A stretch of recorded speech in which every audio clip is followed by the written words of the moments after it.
Welcome everyone. Today is part 4 of Franklin Delano Floyd.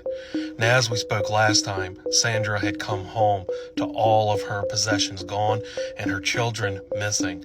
And as I said before, it has not been confirmed, but it is my belief that Franklin had orchestrated this entire plan to get her alone in a prison in this type of environment so he could actually sit there and abduct these children.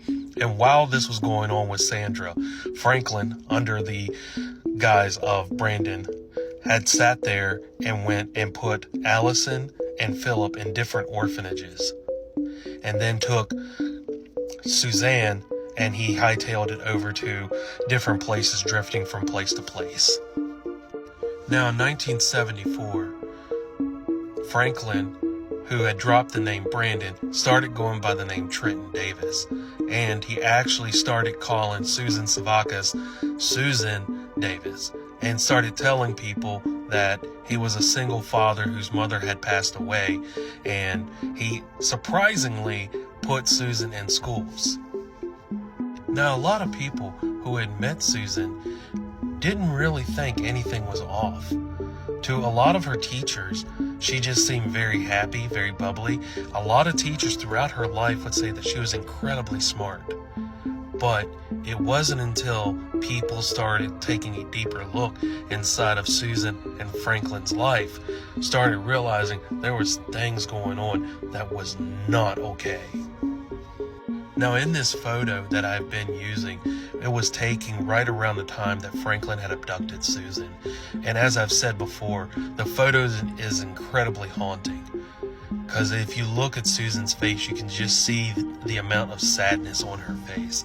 And the really sick thing about this is Franklin had begun abusing Susan from the moment she was 6.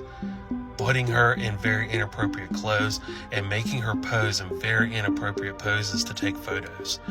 It was actually taking when people got all the evidence on Franklin that he had been taking photos and videos of Susan from the moment that she was 6.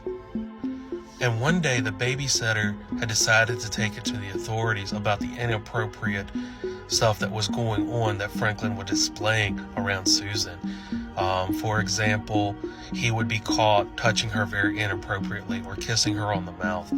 But by the time that she had went to the authorities to report him, Franklin had grabbed Susan and they had pretty much left town. And for a period of years, they would not stay very long, just drifting from place to place to place.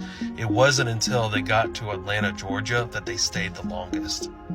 At this point in time, Susan was now going by the name Sharon Marshall, and Franklin was going by the name of Warren Marshall, still going under the guise of father and daughter. And at this time, Susan was sitting there 15 years old and going to school. And a lot of teachers were saying the same thing, that she was smart, she was very friendly, she had friends, she had boyfriends, but there was just something very off. A lot of the clothes that she would wear was very provocative, very inappropriate. One of her friends was named Jennifer, and on one particular day, she had actually gotten Jennifer to stay the night with her. And this would actually be the last night that she would ever stay the night with Susan. She would later say that when they go upstairs to change into different clothes, that she had noticed that Susan had a very large selection of inappropriate lingerie, to which Susan would sit there and say, "It's okay, my daddy bought it for me." As they were actually getting dressed, Franklin would actually burst into the room with a handgun and scream, "What are you doing?"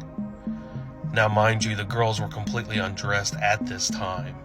And at this point, he had played it off that it was a joke and sat there and convinced the girls to go clubbing. Now, Jennifer would say as they went, she was completely scared because there were grown men making inappropriate comments to her, but Susan just seemed like she was in her own element. We would later find out that when Franklin was not sitting there and abusing Susan, he was actually having his friends at work come over and abuse her as well. So she was very conditioned to be around this type of environment. And later, when they went home that night, Franklin would go into the room again and, in front of Jennifer, assault Susan in front of her.